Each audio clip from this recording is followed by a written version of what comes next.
والد کا نام کیوں آتا ہے؟ اس کا ہمارا شکل سے تو کوئی تعلق نہیں ہے، ہماری ظاہری شناخت کے ساتھ تو اس کا کوئی تعلق نہیں. تو آپ کو پتہ ہے کہ آپ کی شناخت کا ایک بہت بڑا ذریعہ آپ کے والد صاحب ہیں. اب آپ اس آدمی کا تصور کریں جس کو آپ کے اپنے باپ کا پتہ ہی نہ ہو، یا اس آدمی کا پتہ کریں کہ جس کا باپ ہے لیکن وہ انکاری ہوا، کہتے ہیں میرا بیٹا نہیں ہے. آپ ذرا اس کیفیت کو اپنے اوپر طاری کر کے دیکھیں، اب آپ کو پتہ چلے گا شناخت کیا چیز ہوتی ہے. سمجھ آئی نا میری بات؟ تو والد بھی آپ کی شناخت ہے. جن کو حاصل ہے انہیں نہیں پتا کہ یہ کتنی بڑی شناخت ہے. جن کو نہیں حاصل یا جو محروم کر دیے گئے ہیں اس سے، یہ تو ان سے پوچھئے نا کہ بھئی یہ شناخت کتنا بڑا مسئلہ ہوتا ہے. یعنی ایک مسئلہ یہ ہے کہ باپ آپ کو روٹی دیتا ہے، پالتا ہے، پوستا ہے، آپ کے لیے محنت، یہ ایک مسئلہ ہے. وہ نہ ہو تو چچا کر دیتا ہے، وہ نہ ہو تو کوئی اور کر دیتا ہے. لیکن اس سے بڑا مسئلہ شناخت کا مسئلہ ہے کہ آپ کے اگر والد کا پتہ ہی نہ ہو تو یہ بہت بڑا، جسے کہتے ہیں نا، ایک آئیڈینٹی کرائسس ہے جو پیدا ہو جاتا ہے، اور یہ انسان کو چین نہیں لینے دیتا. بے چینی کی بات آئی تھی نا، تو چین نہیں لینے دیتا. اب یہ میرے موضوع اس وقت کا موضوع تو نہیں ہے، لیکن یہ بے چینی کرتی کیا ہے؟ دنیا میں فساد پھیلانے والے اکثریت ان لوگوں پر مشتمل رہی ہے جو اس طرح کے لوگ تھے. یہ آپ ذرا پڑھیں گے نا، جو بڑے بڑے جاسوس گزرے ہیں، جنہوں نے دنیا میں بڑے بڑے جو ہے نا سازشیں کی ہیں، بڑے بڑے فساد پھیلائے ہیں، ان کی ہسٹری ٹریس کریں گے تو آگے جا کے پتہ چلے گا کہ یہ ابا جی کے تصور کے بغیر تھے. تو پہلی بات یہ سمجھ لیجئے کہ یہ بھی ایک شناخت کا ذریعہ ہے. تو وہ ایک جگہ پہ جھگڑا تھا، بس وہ ہمارے ایک ساتھی تھے، انہوں نے ایک خاتون تھی، انہیں اپنے والد صاحب سے بہت سی شکایتیں تھیں کہ انہوں نے یہ نہیں کیا، وہ نہیں کیا. آج کل تو اکثر وہی بے چینی یوں بھی نکلتی ہے، میرے باپ نے مجھے گاڑی لے کے نہیں دی، میرے باپ نے میرے لیے یہ نہیں کیا، اس طرح بھی ہو جاتے ہیں. تو وہ پروفیسر صاحب نے اس سے کہا کہ تمہارے باپ نے تمہیں آن کیا ہوا ہے کہ تم میری بیٹی ہو. تصور کرو اگر وہ یہ کہے کہ تم میری بیٹی نہیں ہو تو پھر تیرا کیا حشر ہو. اس کا سب سے بڑا احسان تمہارے اوپر یہ ہے کہ وہ مانتا ہے کہ تم میری بیٹی ہو. تو بس یہ بات سمجھ لیں کہ یہ اس کا ایک پہلو یہ ہے. لیکن قرآن یہ بتاتا ہے ایک پہلو اور ہے، وہ اس سے بھی بڑا ہے، اور وہ یہ ہے کہ تمہارا خالق کون ہے. خود بخود بن گئے ہو؟ انتم تخلقونہ، کیا اس کو تم نے خود بنایا ہے؟ والد خالق تو نہیں ہوتا.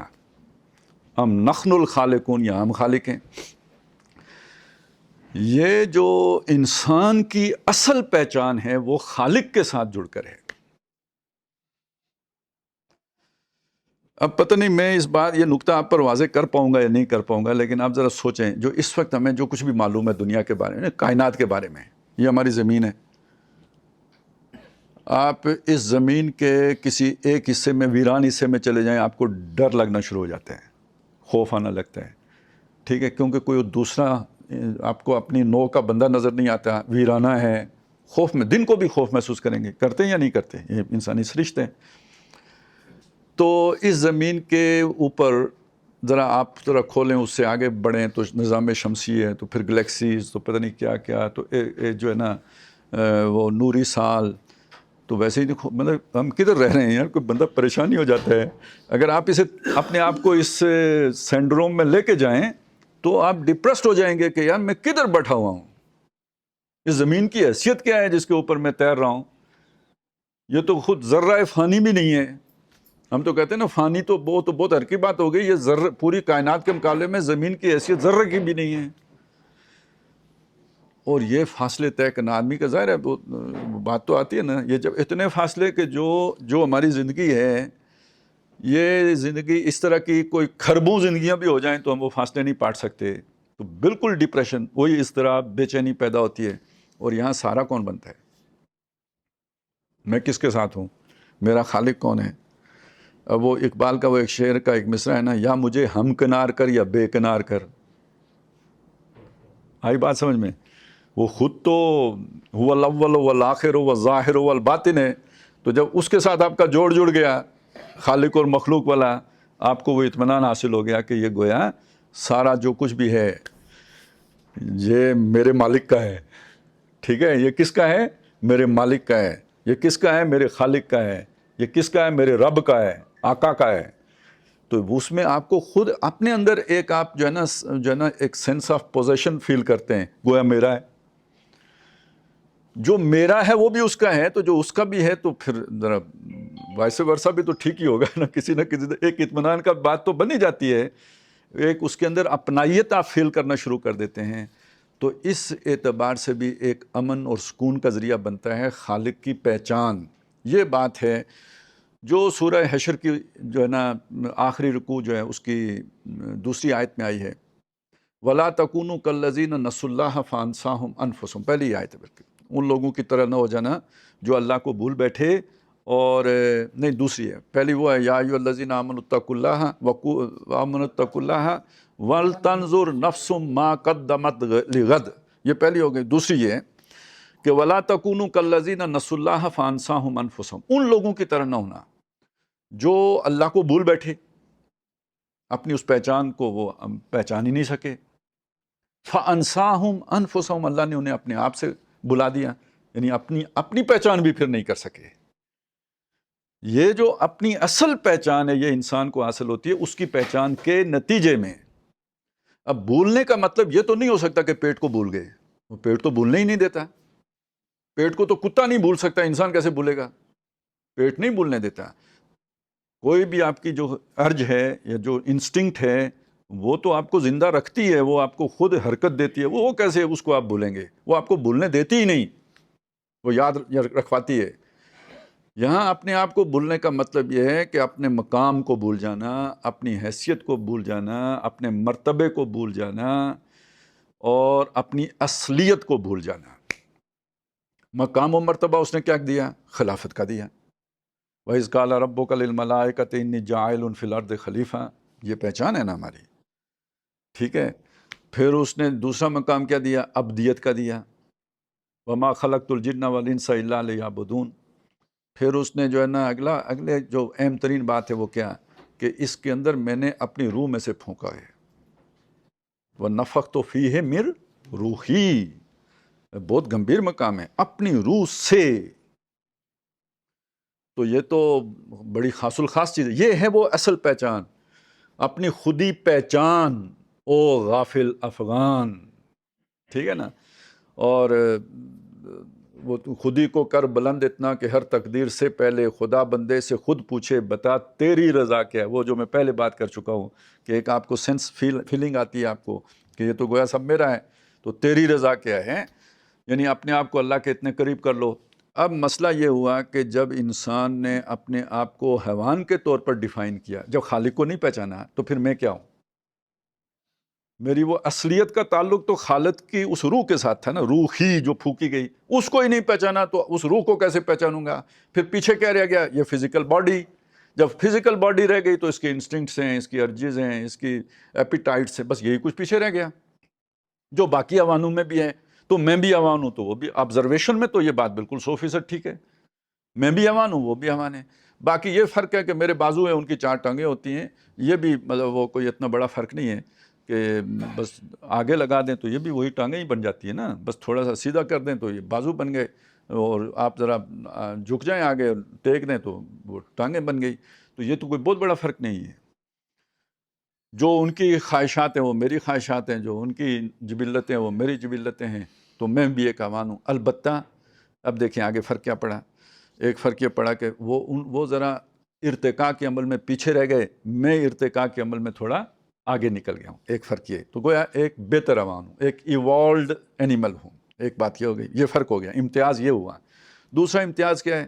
دوسرا امتیاز یہ ہے کہ وہ بول نہیں سکتے، میں مطلب اپنے اظہار ما فی الضمیر کر سکتا ہوں. اس لیے اب آپ نے سنا ہوگا حیوان ناطق. تو کیا مانا آپ نے اپنے آپ کو؟ حیوان مان کے اس کے ساتھ صفت کیا لگا دی؟ ناطق کی. بھینس بول نہیں سکتی، بھینس کے آگے بین بجانا. سمجھ بھی نہیں سکتی، میں سمجھ بھی لیتا ہوں، میں بول بھی لیتا ہوں. یہ فرق ہے میرے اور حیوان. تو یہ صرف یعنی ایک امتیاز پیدا ہو گیا دوسرے حیوان کے ساتھ. وہ بنیاد تو نہیں تبدیل ہوئی، حیوان تو حیوان ہی رہا نا. اب اس میں اضافہ ہو گیا جی ایک اور سماجی حیوان. باقی حیوان ایک دوسرے کو سینگ مارتے ہیں، ٹھیک ہے، اور اس انہیں کوئی اپنے جوڑے کا بھی نہیں پتہ ہوتا. اکثر کا بعض کو تو خیر جوڑوں کا بھی خیال رکھتے ہیں، لیکن یہ کہ اکثر کو نہیں پتہ ہوتا. لیکن انسان ایک ایسا حیوان ہے جو سوشل ہے، یہ ایک دوسرے سے تعلق واسطہ اس کے بغیر نہیں رہ سکتا، اکیلا نہیں رہ سکتا، ٹھیک ہے، تنہا رہنا، ایک جوڑا بن کے بھی اکیلے رہنا پسند نہیں کرتا، مل جل کے رہنا پسند کرتا ہے، سماجی حیوان ہے۔ حیوان پھر بھی ساتھ جڑ گیا، حیوان ناطق ہے، سماجی حیوان ہے۔ اب لوگوں نے اس میں ایک اور اضافہ کر دیا، معاشی حیوان ہے۔ یہ پہلے نہیں تھا، یہ نئی ٹرم آئی ہے معاشی حیوان کی، اس لیے کہ باقی جو دانا چگ لیا کھا لیا، انسان فکر مند ہوتا ہے، پلان کرتا ہے، پروفیشن کیا ہے، کیریئر کیا ہے، یہ بہتر لائف کہاں سے ملے گی، یہ اس لیے یہ معاشی حیوان اس کے لیے جدوجہد کرتا ہے صبح سے شام تک۔ اصل میں مقصد حیات تو معاش ہی ہو گیا نا، تو جب مقصد حیات معاش بن گیا تو پھر معاشی حیوان ہی ڈیفائن ہوگا۔ دیکھیں حیوان پھر بھی ساتھ جڑا ہوا ہے۔ چلے، تو بات یہ ہوئی کہ جب آپ نے حیوان مانا تو کہیں نہ کہیں تو وہ لاشعور میں خلا تو رہ جائے گا نا۔ کون سے والا؟ وہ روح والا، پہچان والا، ٹھیک ہے۔ اب ایک آدمی کو باپ بیٹا نہیں بھی تسلیم کرتا، بیٹے کو باپ نہیں تسلیم کرتا، تو وہ زندگی تو گزارے گا، اس کے لاشعوری میں جا کے وہ ساری گڑبڑ پیدا ہوگی نا جو باپ کے تسلیم نہ کرنے کے نتیجے میں ہوئی۔ تو جب خالق کو نہیں پہچانا تو بھی تو لاشعور کے اندر ایک گڑبڑ پیدا ہوگی۔ یہ وہ بے چینی ہے جو مادیت انسان کے اندر پیدا کرتی ہے، مادہ پرستی پیدا کرتی ہے۔ جب خدا پرستی سے انسان منہ موڑتا ہے اور مادہ پرستی میں مبتلا ہوتا ہے، یا یہ دنیاوی خواہشات ہی کے اندر گم ہو جاتا ہے، ظل سعیہم فی الحیات الدنیا، ساری محنت دنیا کمانے میں لگ جاتی ہے، مل بھی جاتی ہے، تمام تر خواہشیں پوری ہونے کے باوجود بھی اطمینان نہیں ملتا۔ اب یہ ذرا ذہن میں رکھ کے نا، اب میں آپ کے سامنے چند چیزیں اور رکھتا ہوں۔ ابراہیم علیہ السلام کا معاملہ چونکہ اکثر قرآن مجید نے اسے بیان کیا ہے، ایک واقعہ یہ ہوا کہ جب انہوں نے وہ ساری قوم کے سامنے نا ایک طریقے سے اتمام حجت کی کہ یہ چاند جو ہے نا، ستارہ جو ہے یہ ہو سکتا ہے، پھر چاند کا کیا، پھر سورج کا کیا، تو جب سورج والا بھی ہو گیا اس کے بعد کہا کہ انی وجہت وجہی للذی فطر السماوات والارض، اب میں اپنا چہرہ اس ہستی کی طرف موڑتا ہوں جو ان سب کا خالق ہے۔ بات خالق کی آ گئی، جس نے ان کو بنایا ہے۔ یہاں فاطر کے لفظ آیا جس کا مطلب بغیر کسی مادے کے بنایا ہے۔ ایک ہوتا ہے نا کسی شے سے کوئی شے بنانا، بغیر کسی شے، کوئی پہلے سے کوئی شے تھی نہیں، اس سے بنایا ہے، وجود بخشا ہے اس نے، اس کی طرف میں چہرہ کر لیا۔ اب وہ اسلوب یہ بتا رہے ہیں کہ اندازہ یہ ہوتا ہے کہ انہوں نے حضرت ابراہیم علیہ السلام کو ڈرایا، کہ جیسے آپ اسے یوں سمجھ لیں کہ جہاں پہ یہ تصور ہو کہ پیر صاحب کی طرف پیٹھ نہیں کرنا ہے، تو اگر کوئی پیٹھ کر کے نکلے تو اسے نہیں بزرگ ڈراتے کہ بے ادبی کیے، گستاخی کیے، پتہ نہیں ٹانگ ٹوٹے گی، بیماری کوئی لائق ہو جائے گی، کاروبار میں نقصان، یہ آپ نے سنا ہو گیا اس طرح کی باتیں۔ تو اندازہ یہ ہوتا ہے کہ انہوں نے ڈرایا کہ آپ نے ہمارے معبودوں کی توہین کی ہے، تو اس سے کے نتیجے میں آپ پر کوئی وبال پڑے گا۔ تو پہلے تو انہوں نے کہا نا کہ میں کیسے ڈروں ان سے، کیف اخاف ما اشرکتم، میں ان سے کیوں کر ڈروں جو تم نے شریک ٹھہرا لیے ہیں، اور جبکہ تم نہیں ڈرتے اس سے جس نے تمہیں بنایا ہے، جس کے ساتھ تم نے یہ شریک کیے ہیں۔ اس کے بعد ان سے ایک سوال پوچھا ہے، فَأَيُّ الْفَرِيقَيْنِ أَحَقُّ بِالْأَمْنِ إِن كُنتُمْ تَعْلَمُونَ۔ دو فریق ہو گئے نا، ایک اکیلے ابراہیم علیہ السلام ہے اور دوسری طرف ساری قوم ہے، یہ دو فریق ہیں، اکثریت ایک، اکثریت ہی نہیں، سب ایک طرف، اکیلے ابراہیم علیہ السلام دوسری طرف، لیکن وہ کہہ رہے ہیں ہم دو فریق ہو گئے، فریقین، ایک فریق تم، ایک فریق میں۔ اور دیکھیں کتنا بڑا دعویٰ ہو گیا ہے، جو ہی اللہ سے تعلق بنا دعویٰ کتنا بڑا ہو گیا ہے، پوری قوم کے مقابلے میں اکیلا بندہ کہہ رہا ہے میں فریق ہوں، ٹھیک ہے۔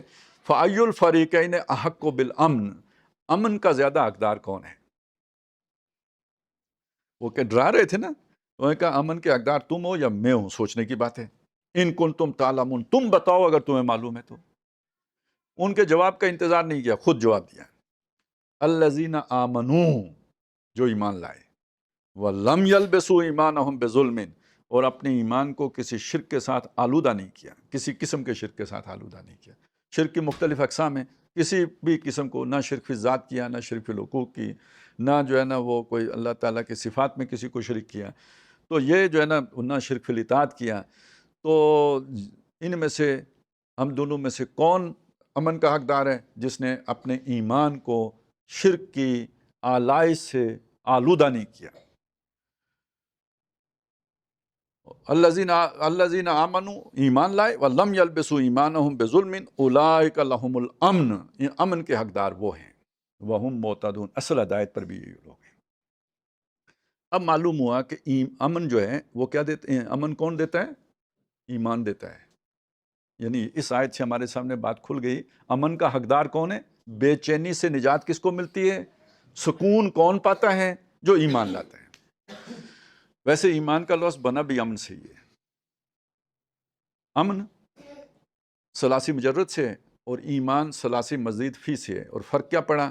یہ متعدی ہے، اور متعدی ہونا یعنی دوسرے پر مؤثر ہونا. یعنی امن کا مطلب ہے امن میں ہونا، اور ایمان کا مطلب ہے امن دینا. تو ایمان بندے کو امن دے دیتا ہے. یہ بات ذہن میں رکھیں. اسی بات کو قرآن مجید نے دوسرے انداز میں یوں فرمایا کہ الا بذکر اللہ تطمئن القلوب. یاد رکھو کہ اللہ کے ذکر سے دل سکون پاتے ہیں. اچھا، اب ذکر کا معنی ہم نے ایک خاص معنی لے لیا، ذکر لسانی کے طور پر لے لیا.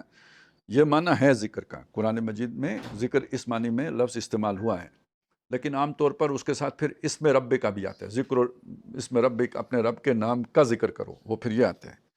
جب یہ مجرد ذکر آتا ہے تو یہ یاد دہانی کے اور معرفت اور پہچان کے معنی بھی دیتا ہے. انا نحن نزلنا الذکر وانا لہ لحافظون. یہاں یہ ذکر جو ہے نا، یہ قرآن مجید کے لیے آیا ہے یہ لفظ. اسی طرح ایک مقام ہے، یہ سورہ مجادلہ میں ہے، کہ وہ لوگ کہ جو اللہ کے سامنے جھوٹ بولیں گے ان کا ذکر ہے. بڑا اہم مقام ہے، حیران کر دینے والا مقام ہے کہ چلے میں اور آپ ایک دوسرے سے تو جھوٹ بول لیں، آپ اس بندے کا تصور کریں جو اللہ کے سامنے کھڑے ہو کے بھی نہ صرف جھوٹ بولے گا بلکہ قسم کھا کے جھوٹ بولے گا. یوم یجمعہم، جب انہیں جمع کرے گا یا سب کو اٹھائے گا، یبعثہم، تو وہ کیا کریں گے؟ فَيَخْلِفُونَ لَهُ كَمَا يَخْلِفُونَ لَكُمْ. اللہ کے سامنے بھی حلف اٹھا کے قسم کھا کے جھوٹ بولیں گے جیسے تمہارے سامنے قسمیں کھاتے ہیں. وَيَحْسَبُونَ أَنَّهُمْ عَلَىٰ شَيْءٍ. اتنی غلط فہمی میں مبتلا ہوں گے کہ وہ سمجھیں گے کہ ان کی قسم کوئی وزن رکھتی ہے. ان کے بارے میں آگے الفاظ آئے، استحوذ علیہم الشیطان. ان پر شیطان چھا گیا ہے، پوری طرح شیطان مسلط ہو گئے. فانساہم ذکر اللہ. اس شیطان نے ان کو اللہ کے ذکر کو بھلا دیا ہے. اب یہاں ذکر بھلا دینے کا کیا مطلب ہوگا؟ ولا تکونوا کالذین نسوا اللہ فانساہم انفسہم. ان لوگوں کی طرح نہ ہو جانا جو اللہ کو بھول بیٹھے، اللہ نے انہیں اپنے آپ سے غافل کر دیا. اب اس کے اوپر رکھیں غفلت ایسی کہ اللہ کی پہچان ہی ختم ہو گئی. شیطان نے انہیں ایسا غافل کر دیا کہ اللہ کی پہچان نہ ہونے کے نتیجے میں اللہ کے سامنے کوئی جھوٹ بولے گا نا. میرے سامنے جو جھوٹ بولتا ہے اسے پتہ ہے، مجھے کیا پتہ، حلف اٹھا کے وہ جان بچا لے گا. اب ایک شخص اللہ کے سامنے جھوٹ بولتا ہے تو اللہ کو نہیں پہچانتا تو جو جھوٹ بولے گا. اگر اللہ کو پہچانتا ہوتا تو جرت ہی نہ کرتا اللہ کے سامنے جھوٹ بولنے کی. گناہگار ہونا، اللہ کے احکام کو توڑنا ایک علیحدہ مسئلہ ہے. یہ والی کیفیت ایک بالکل علیحدہ مسئلہ ہے. قیامت کے دن کچھ ایسے لوگوں کا بھی معاملہ ہے کہ جن کو جب اللہ تعالیٰ ان کا وہ کر کے تو اس کے بعد کہیں گے کہ جاؤ دوزخ میں جاؤ. کوئی جھوٹ نہیں بولیں گے، بلکہ یہ کہ فرشتوں کو پکڑ کے بھی دوزخ میں نہیں ڈالنا پڑے گا، وہ خود چل پڑیں گے. اللہ تعالیٰ بلا کے پوچھیں گے، باقیوں کو تو پکڑ کے ڈال رہے ہوں گے نا، ظاہر ہے جو جسے قید ہو، کوئی کبھی خود بھی جیل گیا ہے، ادھر ہی سے گرفتار ہو کے تو لے جا کے حوالے کرتے ہیں، تو یہی منظر وہاں کا بھی ہوگا. تو اللہ تعالیٰ ان سے پوچھے گا تم خود چل پڑے کیوں؟ تو کہیں گے اللہ زندگی میں تو تیرا کوئی حکم نہیں مانا، تو اب ہم تیرے حکم کے مطابق بس جو تیری مرضی اس کے مطابق کریں گے.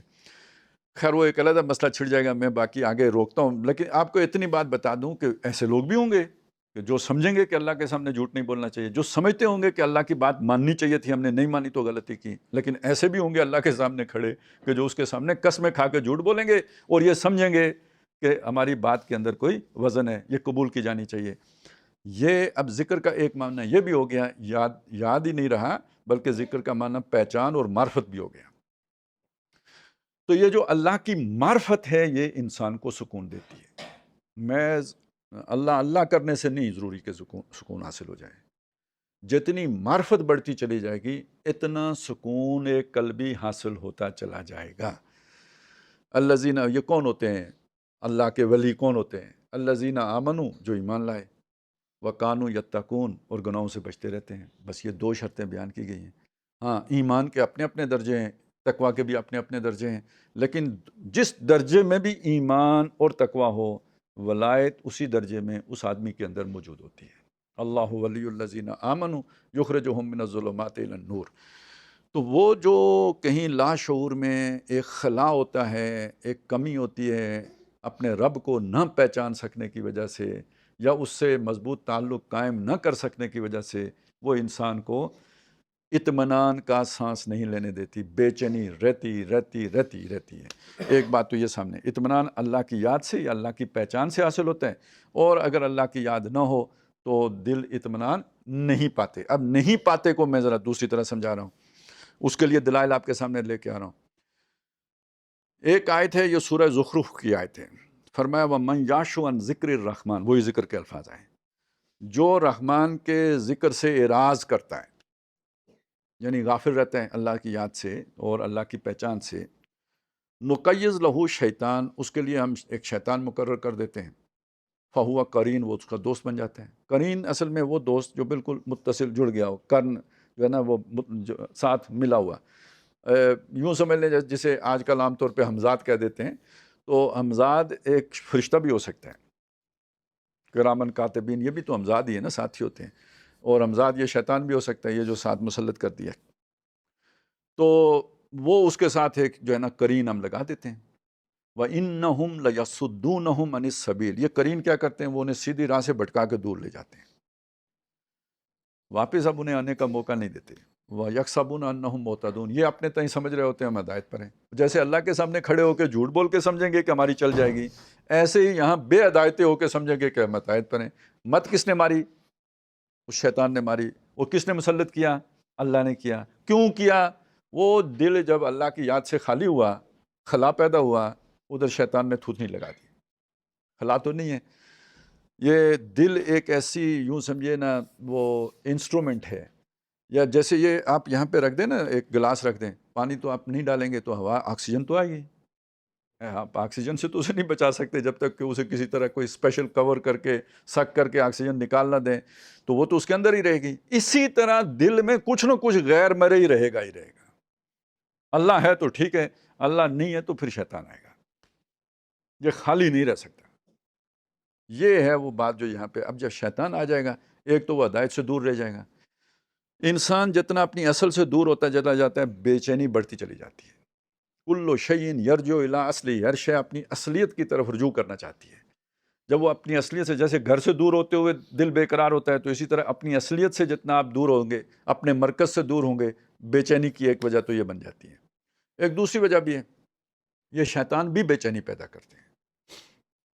اب اصل میں نفسیاتی بیماریوں کا آغاز یہاں سے ہوتا ہے، جب شیطان اس کے اندر بے چینی کا اضافہ کر دیتے ہیں۔ اس سے پہلے جو ہے نا، دیکھیں کوئی بھی نفسیاتی بیماری ہے، اس کی جو ابتدائی علامات ہیں وہ ہر آدمی کے اندر ہوتی ہیں، وہ نارمل چیزیں ہیں۔ وہ اب نارمل جب ہو جاتی ہیں، جب وہ نفسیاتی بیماری بنتی ہے نا۔ اب نارمل بنانے کے پیچھے شیطانوں کا ہاتھ ہوتا ہے۔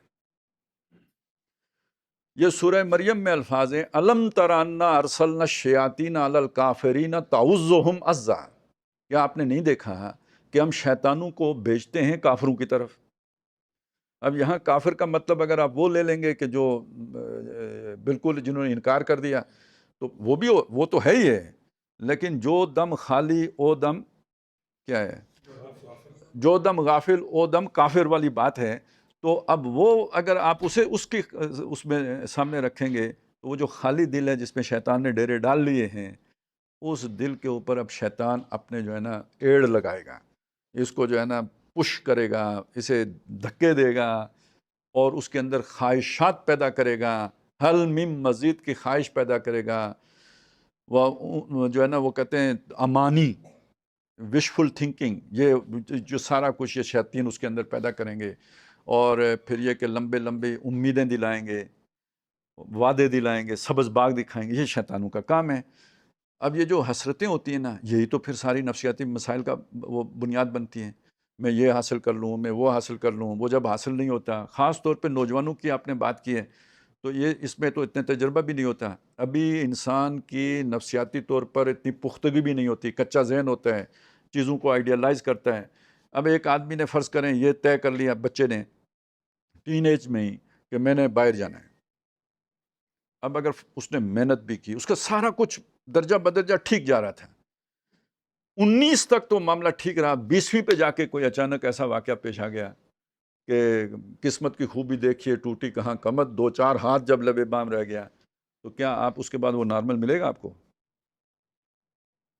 بہت کم بچے ہیں جو اس کے بعد نارمل رہ سکیں، ان کے اندر پوری زندگی کے لیے اب نارملٹی آ جاتی ہے۔ بالکل شروع ہی میں دھکا لگ گیا نا، نہیں آگے بڑھ سکا، وہ بچ جاتے ہیں۔ جو چلتے چلتے بہت دور تک پہنچ گئے، کسی اپنی خواہش کے حصول کے بالکل قریب تک پہنچ گئے اور پھر نہیں ملی، وہ نہیں سنبھل پاتے۔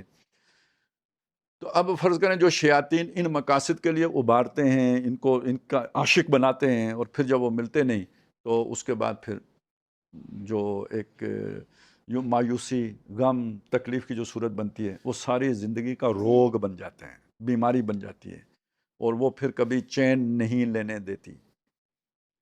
اب یہ میں نے ایک طرف سے آپ کو سمجھا دیا کہ یہ صرف اتنا ہی مسئلہ نہیں ہوتا، یہ صرف انسانی حد تک محدود بات نہیں ہے۔ ہمارا اطمینان اور ہمارا عدم اطمینان، اطمینان کے ساتھ خدا کا تعلق جڑا ہوا ہے، اور عدم اطمینان کے ساتھ شیطان کی جو ہے نا وہ ترغیب و تشویق جڑی ہوئی ہے۔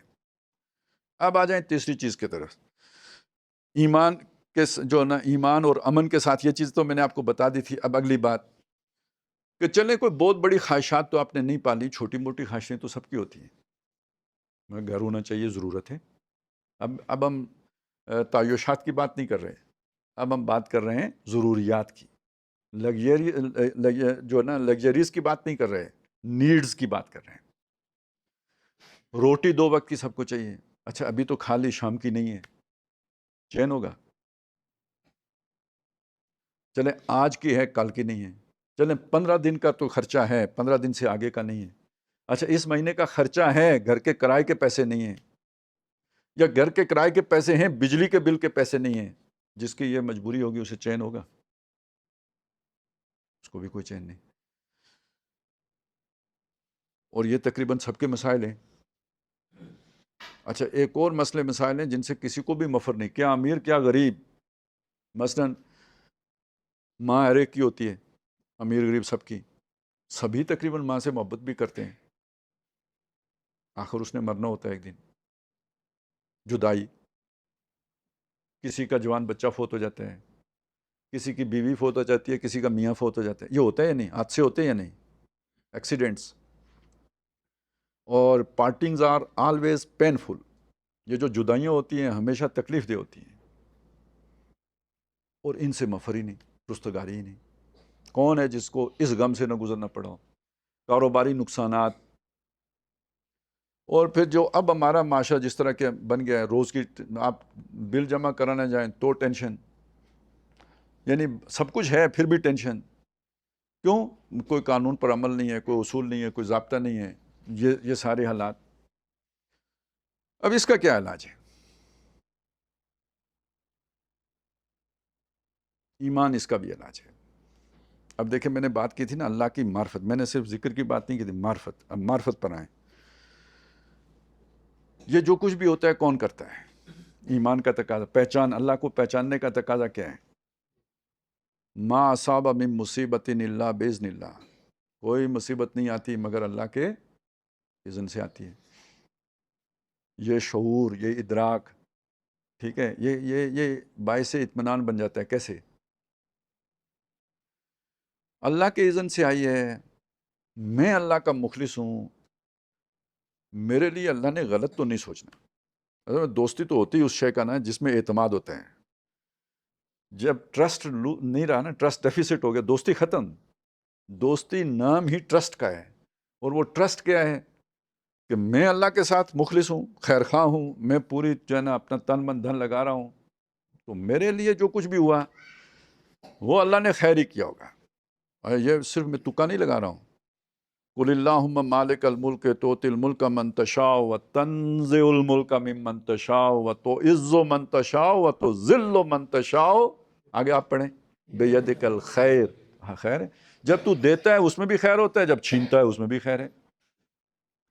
یہ میرا مسکنسیپشن ہے نا، جب چھین لیا، تنزع ہو، جب چھین لیا میں سمجھتا ہوں مجھے ذلیل کر دیا، نہیں، وہ اسی میں میری بلائی تھی۔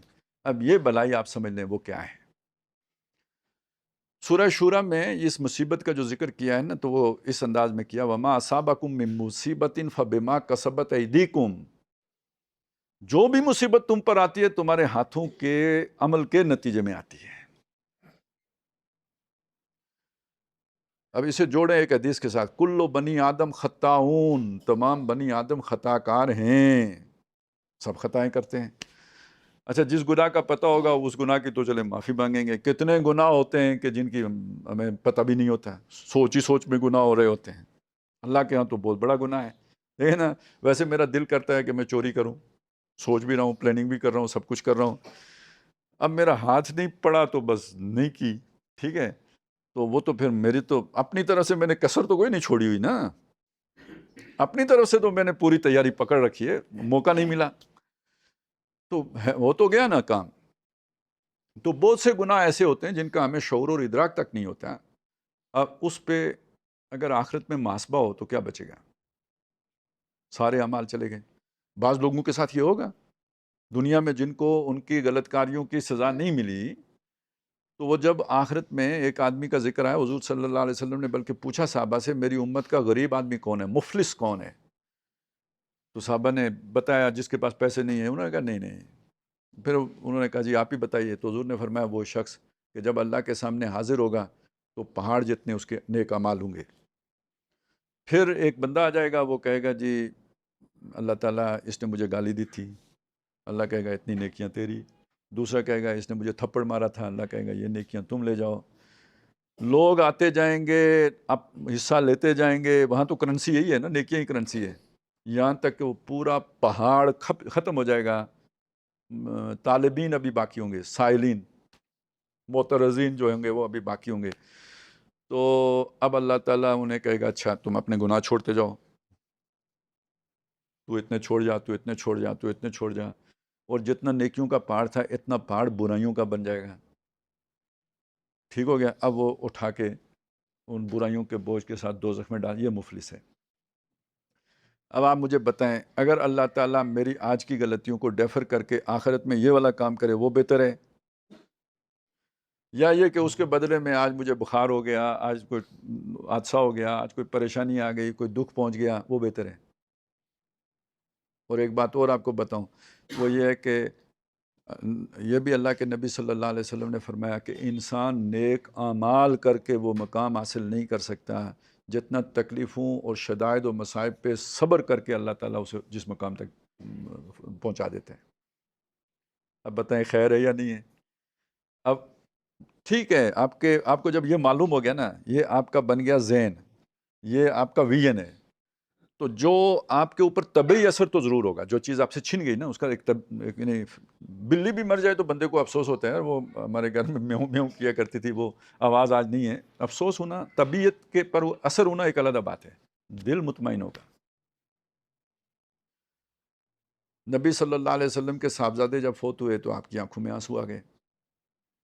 اب جو صحابہ یہ ساری باتیں جانتے تھے تو ان میں سے ایک جو پوری نہیں جانتے تھے، ایک حصہ جانتے تھے، تو انہوں نے نبی صلی اللہ علیہ وسلم سے مطلب استفہامیہ انداز میں یہ بات کہی، حضور آپ کی آنکھوں میں آنسو؟ تو فرمایا ہاں، آنکھیں روتی ہیں، دل مطمئن ہے اللہ کے فیصلے پر. تو یہ دو بالکل علیحدہ چیزیں ہیں. اب آپ اسے سمجھ لیجئے اس بات کے ساتھ. کس بات کے ساتھ؟ کہ یہ جو 3 دن کے سوگ کی اجازت کا جو ہے نا معاملہ ہے، کہ اپنے آپ کو 3 دن کے اندر اندر سنبھالو. بات اس سے آگے گئی تو گویا یہ ایمان کی کمی یا اس معرفت کی کمی کا جو ہے نا یہ شاخسانہ ہے. تو اب دیکھیں، آپ کو کوئی حادثہ پریشان کر سکتا ہے، روگ بن سکتا ہے، کم از کم نہیں بن سکتا. اسی کو اب آگے کی طرف لے. یہ تو پچھلی باتیں ہو گئی نا، ماضی سے متعلق جو غم ستاتے ہیں انسان کو اور بے چین کرتے ہیں. مستقبل بھی بہت پریشان کرتا ہے. انگزائٹی کی تو بنیاد ہی مستقبل بنتا ہے نا. کل کیا ہوگا، یہ جو کام میں کر رہا ہوں یہ توڑ چڑھے گا نہیں چڑھے گا، یہ میں رشتہ کر رہا ہوں ہوگا کہ نہیں ہوگا، ہو تو گیا ہے، پتہ نہیں کوئی مخالف جا کے اس کے اندر اڑنگا نہ لگا دے، ٹھیک ہے. یا یہ کہ یہ میں جو ہے نا وہ سفر میرا تمام ہوگا یا نہیں ہوگا، منزل پہ پہنچوں گا یا نہیں پہنچوں گا، کوئی چوری نہ ہو جائے، کوئی ڈاکہ نہ پڑے، یہ نہ ہو جائے، وہ نہ جائے. یہ سارے خوف اس سے پیدا ہوتے ہیں. کل کیا ہوگا، خوف اس سے جنم لیتا ہے. تو کل کیا ہوگا؟ جو منظور خدا ہوگا، اور جو منظور خدا ہوگا وہ ٹھیک ہوگا. خدا خالق، خدا مالک، خدا کا حکم تو کیسا، رضائے رب پہ راضی رہے یہ حرف آرزو کیسا، تو خدا جو کرے گا ٹھیک ہی کرے گا، تو مجھے کیا پرواہ، اطمینان پھر بھی ہو گیا نا. خوف سے بھی نجات ہو گئی یا نہیں، اور غم سے بھی نجات ہو گئی یا نہیں. الا ان اولیاء اللہ لا خوف علیہم ولا هم یحزنون. بات واضح ہو گئی. میں نے آپ کو آیات و احادیث کے حوالے سے سمجھا دیا، اور عقل کے اعتبار سے بھی بات آپ کے سامنے سمجھا دی کہ یہ اطمینان کیسے ہوتا ہے. یہ اطمینان ایسے حاصل ہوتا ہے کہ جب انسان اللہ کی معرفت حاصل کرتا ہے تو اس کے نتیجے میں دل کو اطمینان حاصل ہو جاتا ہے. نہ کریں تو پھر وہ معرفت حاصل نہ ہو، ادھر پھر شیطان ڈیرا لگاتا ہے. اور شیطان کیا کرتا ہے، اطمینان نہیں دیتا، عدم اطمینان میں اضافہ کرتا چلا جاتا ہے. اور ظاہر ہے یہ کسی کے اوپر جن آ جائے یا کسی کو کوئی نفسیاتی عارضہ لائق ہو جائے، یہ پہچان کرنا ہی مشکل ہوتا ہے. آپ عامل کے پاس لے کے گئیں وہ کہے گا سایہ ہے، آپ سائیکیٹرسٹ کے پاس لے کے جائیں وہ کہے گا کہ یہ اس کا یہ والا مسئلہ ہے.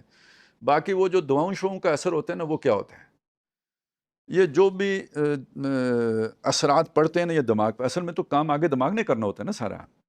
یہ باقی کیمیکل جو خارج ہو رہے ہوتے ہیں یا جو بھی پیچھے سے علامات ہو رہے ہوتے ہیں وہ تو کسی اور جگہ سے آ رہے ہوتے ہیں، لیکن آگے فنکشننگ جو ساری ہوتی ہے وہ دماغ کی ہوتی ہے. اس دماغ کو ڈم کر دو، اس کو ذرا ڈل کر دو، اس کو ذرا تھوڑا سلو کر دو، تو بس وہ پھر فریکوینسی وہ رہتی ہی نہیں، تو وہ ایک سکون دوسری طرح حاصل ہو جاتا ہے. ظاہر ہے یہ ایک جیسے کوئی بندہ تڑپ رہا ہو تو اسے اندر سے تو سکون حاصل نہیں، لیکن آپ نے چارپائی پہ باندھ لیا ہے تو وہ سکون میں نظر آنا شروع ہو جائے گا. تو وہ وہی کام دوائیوں کے ذریعے سے ہو جاتے ہیں. تو بات یہ ہے وہ دوائیاں بھی مؤثر ہو جاتی ہیں اور بعض اوقات دم درود بھی مؤثر ہو جاتا ہے، لیکن اصل بات یہ ہوتی ہے جو میں نے آپ کے سامنے رکھی ہے. اسی میں آج کی دنیا میں جو ایک نئی جو حرص اور ہوس بڑھ گئی ہے نا، اس کی وجہ بھی سمجھیں. پہلے اتنی دنیا تھی نہیں، کیا تھا جی، زمین ہے اس پہ ہل چلانا ہے، جنگل ہے اسے لکڑیاں کاٹ کے لانی ہے، اور چولہا جلانا ہے. جتنی آپ کی ضرورت ہے اتنی لکڑیاں ہوں تو کافی ہے. اپنی اس زمین کا اناج ہے جو آپ نے پورا سال چلانا ہے، اسی سے کچھ ساگ ترکاری وغیرہ ہے وہ نکال کے آپ نے کھا پی لینا ہے. اللہ اللہ خیر سر. کپڑے پہننے ہیں، جو جوتے ہوئے تو ٹھیک ہے، نہیں ہوئے تب بھی خیر ہے.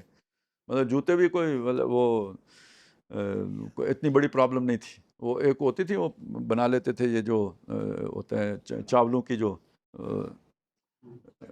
وہ اس سے بھی بنا لیتے تھے عارضی سے جوتے، وہ بھی چل جاتے تھے. تو اب تو زندگی جو ہے نا بہت ہی سہولت والی تو ہو گئی ہے. ہر شے جو ہے نا ہمیں میسر. شداد کو کیا جنت میں میسر تھا جو اس نے بنائی تھی، ہمیں تو ہمارے گھر واقعتاً جنت ہے. لیکن دیکھیں ہر شے کی قیمت ہے جو ادا کرنی پڑتی ہے، اس کے بغیر نہیں ملتی. بیڈ بھی پیسوں کا آتا ہے تو ٹیبل بھی پیسوں کا آتا ہے، تو ایئر کنڈیشن بھی پیسے مانگتا ہے اور گاڑی بھی پیسے مانگتی ہے، اور یہ اس کے لیے پھر محنت کرنی پڑتی ہے، اس کے بغیر تو نہیں ہوتا. اور وہ محنت ہمیں اتنی کرنی پڑتی ہے ہم ایک دوسرے جوگے نہیں رہے. اللہ جوگے تو چھوڑیں ایک دوسرے جوگے بھی نہیں رہے.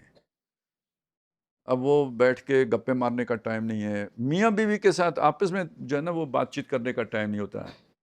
بچوں کو ٹائم دینے کے لیے ماں باپ کے پاس نہیں ہوتا. اور جو زیادہ ذرا اپنی زندگی اچھی سوچتے ہیں کہ بھئی ہم نے اور بہتر زندگی بسر کرنی ہے، وہ زندگی کا جو ہے نا وہ اسے اور کیا کہیں تیا پانچا اس طرح کرتے ہیں کہ دونوں نوکری کر لیتے ہیں. اب نہ ان کے پاس ٹائم ہے نہ ان کے پاس ٹائم ہے. شام کو دونوں تھکے ہوئے آئے تو اس میں کیا کوئی بات چیت ہوگی تو لڑائی ہی ہو سکتی ہے. بات چیت کوئی مطلب خوشگوار موڈ میں بات چیت کا تو کوئی موقع ہی نہیں ہے. رہ کے تو وہ ایک اتوار بچا. تو چونکہ بہرحال ابھی تک ہماری سوشل لائف بھی کسی نہ کسی درجے میں ہے، تو اتوار اس سے بھی زیادہ مصروف ہو جاتے ہیں، کیونکہ وہ فلانا فوتگی ہو گئی تھی، فلانا جو ہے نا شادی ہے، فلانا یہ ہے، وہ سارا اس کی نظر ہو گیا. اپنے گھر کے لیے تو ٹائم بچا نہیں. تو اب آپ دیکھیں نا جب ہم اس دنیا میں اس طرح کھبیں گے تو اطمینان کدھر سے پھر حاصل ہوگا. نہ اب آپ کی عام جو جبلت کو جس سیٹسفیکشن کی ضرورت ہے وہ بھی میسر نہیں رہی. نہ آپ کو آرام پورا میسر ہے، نہ آپ کو جو نا صحیح صحت میسر ہے، نہ ہی آپ کو گھر کی جو ایک دوسرے سے سکون کا معاملہ ہے نا کہ شادی کا ایک مقصد جو ہے نا وہ سکون بھی ہے، نہ وہ سکون میسر ہے، نہ اولاد کو والدین سے جو ہے نا وہ خوشی میسر ہو رہی ہے، نہ کھیلتا دیکھ کر والدین آنکھوں کی ٹھنڈک جو ہے نا وہ پا رہے ہیں. تو یہ دنیا کی اس دوڑ نے بے چینی میں لاکھوں گنا اضافہ کر دیا ہے. اور الا ماشاء اللہ دیکھیں اکثر و بیشتر ہماری دینی ایکٹیویٹی بھی اب دنیا کی خاطر ہو گئی ہے. مطلب جو مذہبی گھرانے ہیں وہ بچے کو نماز پڑھانے کی تلقین کر کے کہتے ہیں بعد میں جو ہے نا دعا کرنا امتحان میں نمبر اچھے آ جائیں. ٹھیک ہے نا, خدا محنت جو ہے نا اس کا پھل دے. تو اصل بات تو پھر وہ ہو گئی نا ساری. ذہن کیا بنایا ہم نے؟ دنیا بنانے کا بنایا. تو یہ بات جب یہاں تک پہنچ گئی ہے تو پھر دیکھیں دنیا کے پیچھے چین نہیں ملتا. اب میں آپ کو چند مثالیں اور دے دیتا ہوں. آدم علیہ السلام کے 2 بیٹے تھے, حابیل اور قابیل. دنیا کے کسی مسئلے میں ان کے درمیان جو ہے نا وہ کوئی دنیا کا مسئلہ تھا جو بون آف کنٹینشن بنا, تو چین پھر نہیں رہا. ایک قتل ہو گیا, فساد فی الارض کی صورت بن گئی. دوسرے کو چین مل گیا, نہیں وہ بھی بے چین ہو گیا کہ بھائی کو قتل کر دیا. اسی وقت آتا ہے نا پھر وہ مایوس ہو گیا.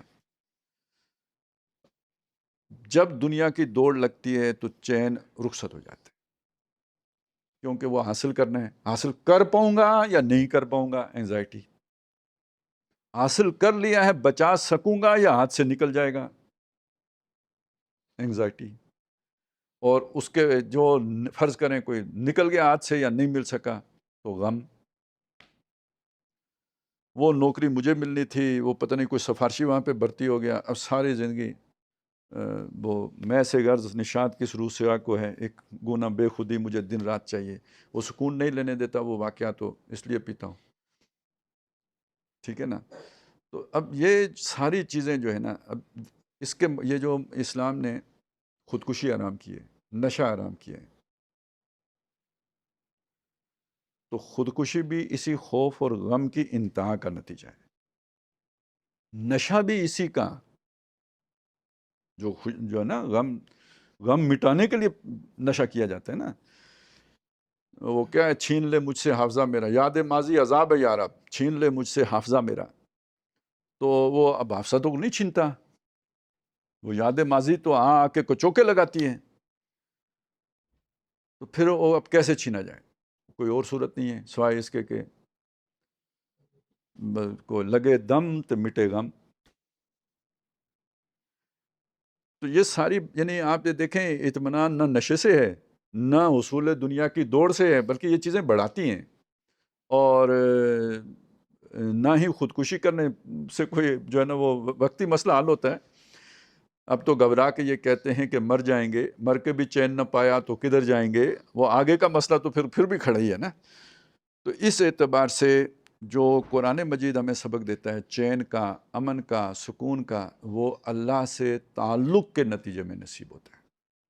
جتنا وہ گہرا ہوتا چلا جائے, جتنی اللہ کی معرفت بڑھتی چلی جائے, اتنا ہی انسان کو سکون ہوتا چلا جاتا ہے.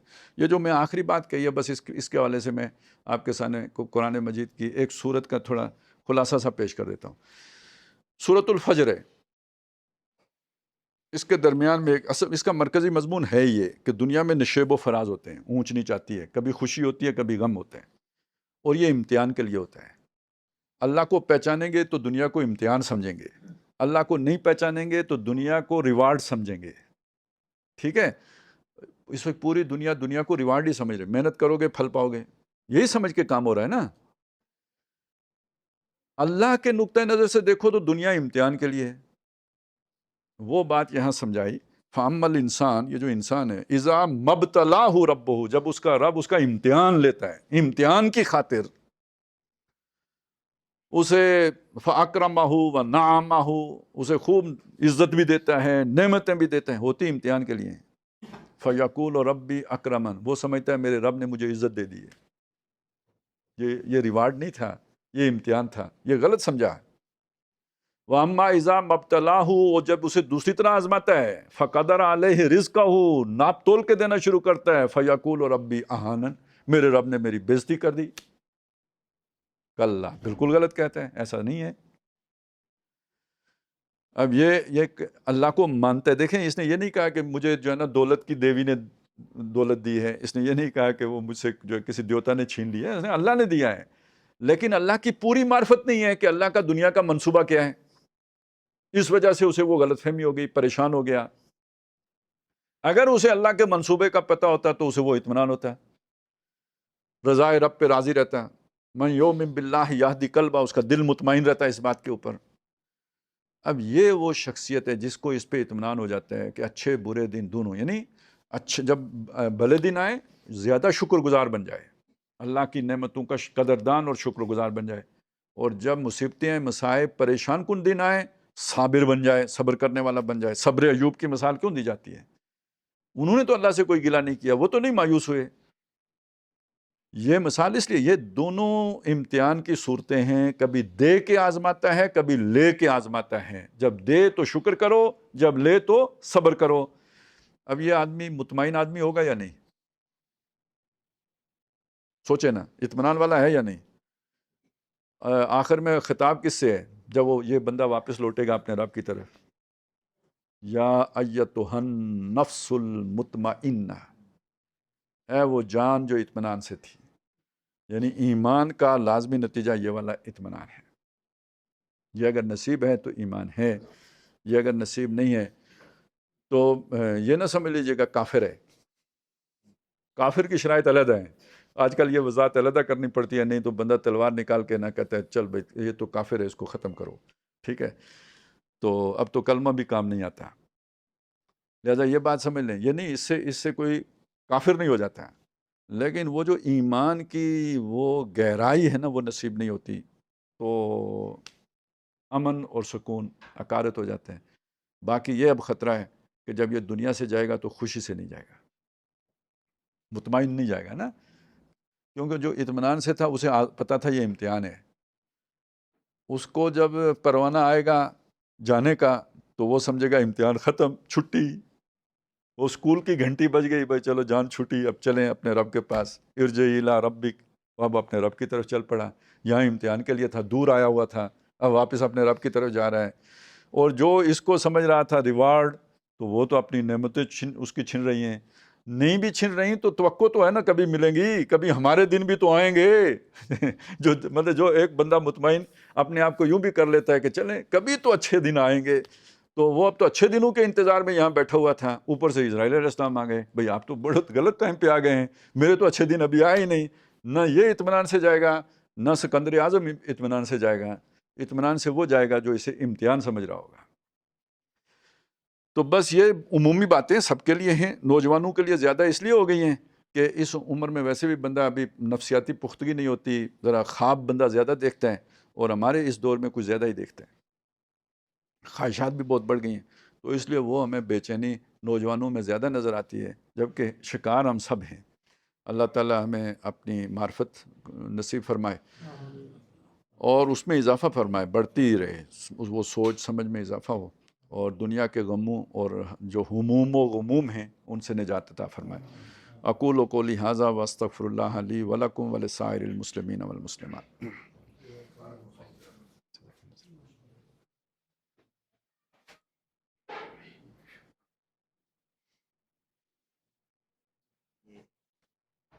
بات تو میں بہت واضح طور پر آپ نے ارشاد فرما دی، بالکل ہوئی ہے ایمان کی